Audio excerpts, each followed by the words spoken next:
Thank you, Billy Joe, and thank you guys so much for having me here this evening. I'm thrilled to be here. Billy Joe did a very nice job introducing me, so I don't need to get into too much details of everything that he already went through, but I do work as a full-time sports producer for Altitude Sports. That's our regional sports network here in Denver. That is the TV home of the Colorado Avalanche, the Denver Nuggets, the Colorado Rapids, and the Colorado Maymen. So it's a really fun job for me, and then during baseball season, I do get to work as a replay operator for the Colorado Rockies, and then during football season, I work as a member of the Denver Broncos PR game day staff. So, I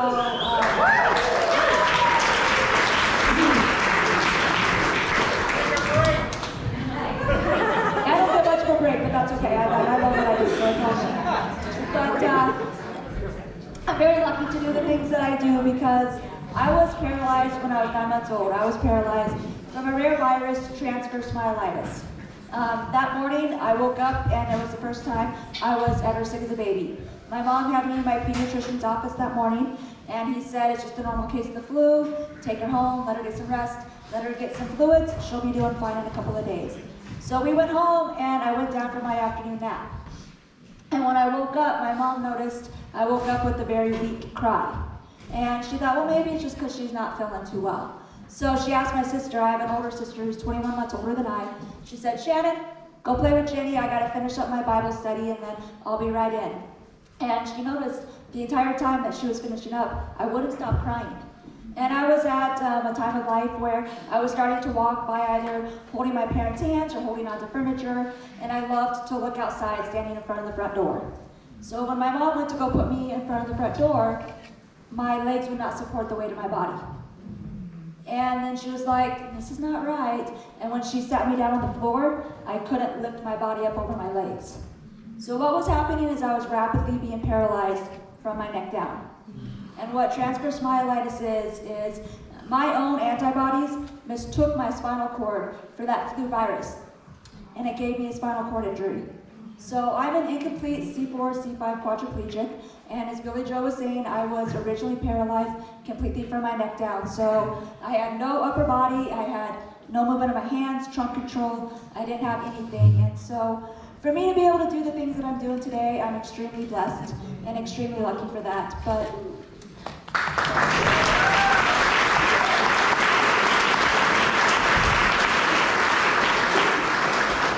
the reason why I feel like I'm doing so well in life is because I had the most phenomenal parents. And unfortunately, my parents couldn't be here this evening, but they know I'm thinking of them and they know how incredibly grateful I am for them. Because with me being paralyzed at 9 months old, they fought for me because I was too young to fight for myself. And the doctors told them that I would never get out of bed, I would never be able to quote unquote live a productive life. And I'm so grateful that my parents said, we'll see about that. we'll show you guys. So I'm incredibly grateful for that, and that's where I get the fight, that's where I get my drive. And while growing up, my parents never cut me any slack. They always treated me just like they treated my older sister. When she was doing chores around the house, I also had my chores. I had to fold the washcloths. I had to feather dust the upstairs living room and my bedroom. I had my own responsibilities and I had my own expectations that my parents always set high for me, which I am truly, truly grateful for. And they always treated me just like any other kid would be treated. I had the same responsibilities, the same expectations. But one of the things that was different for me growing up is I didn't get to spend many nights away from home because when I would do sleepovers with friends, the sleepovers would always happen at my house because that's where my mom could provide the care that I needed and I could also be independent. But we always had a great time. We always had so much fun during those sleepovers, and that's because we always found ways for me to be involved. And like when my friends would be outside riding their skateboards or riding their bikes, I would be right there beside them, pulling them along with my electric wheelchair.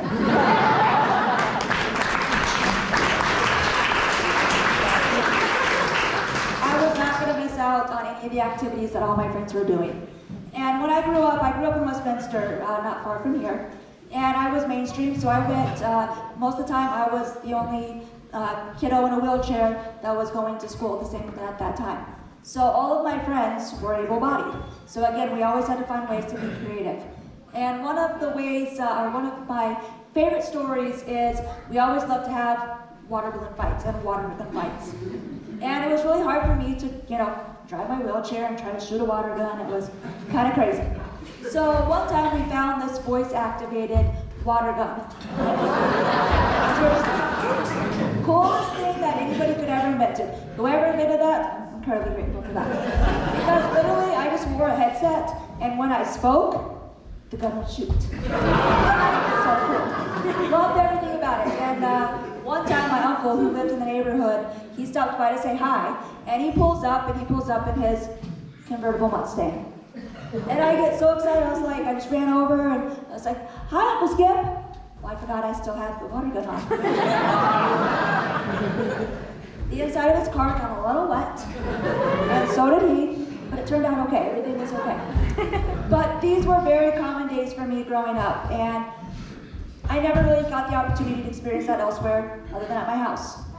But then one time I got the opportunity to come to camp here at Rocky Mountain Village. And I came here for at least 4 to 5 consecutive summers, and it was the most wonderful time for me.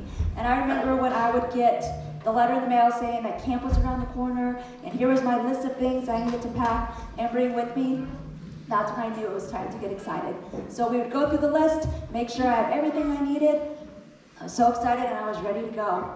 But I'm not gonna lie, when my parents would drop me off, every time I would get a little nervous, a little unsettled. Because again, this was the first time I was away from home and away from my parents being there to take care of me. But I will have to say that feeling quickly subsided because of the people here at Rocky Mountain Village. They were so incredibly good with me. From the staff, to the counselors, to the volunteers, everybody always had the campers' first interest at heart. And I can remember all of the fun times that I had here. I went swimming, I went horseback riding. I even climbed my first tree here.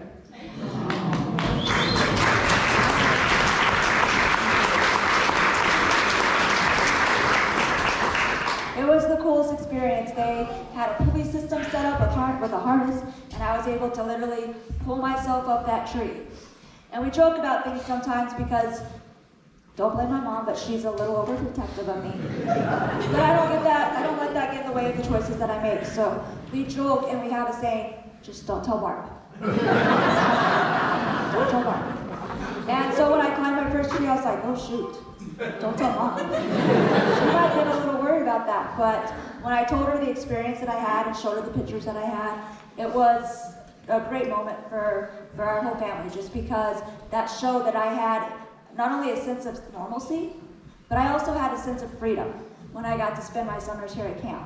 So camp wasn't just a fun week getaway for me. It was so much more than that. Was it a week getaway that was full of activities?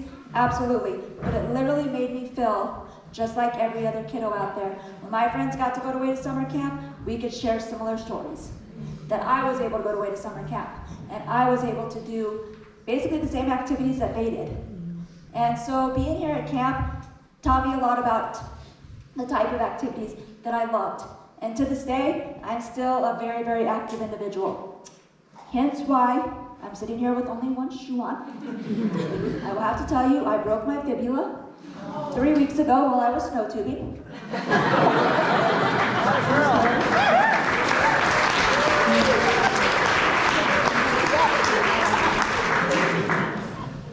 But I enjoyed every single minute of while I was participating in the snow tubing. We had the best day. I got to go down the same runs that my niece and nephew went down. It was such a wonderful day, but it reminded me of times back here at camp. And that's the life that I like to live. I like to live a very adventurous life. And I was able to get my first taste of that because of being here at camp. And I often get a very similar question from people that say, you know, if you could go back in time and you could have the opportunity to walk, would you take that opportunity? And I often say no. I always say no. Because I'm who I am, because of the life that I've lived, and because of the experience that I've been able to experience, and because of the wonderful people that I've been able to encounter and to be able to spend time with. And some of those experiences, some of those people were what happened right here at camp. So I will be forever, ever grateful for the time that I spent here and the memories that I got to have by attending camp here at Rocky Mountain Village. So I want to personally thank all of you guys for being out here today, because you're making a difference in, people's lives. Whether you know that you really are, I promise you are. Because it helped for me. Because I went to camp during my elementary school years. And it was something that I will never ever forget, because not only, like I said, it gave me a taste of that active lifestyle, but also gave me a taste of that normalcy and that freedom. And that's something that I will always cherish. So, from the bottom of my heart, thank you guys very, very much for being here. Thanks for taking your time. Thanks for making the donations. And realize you are making a difference.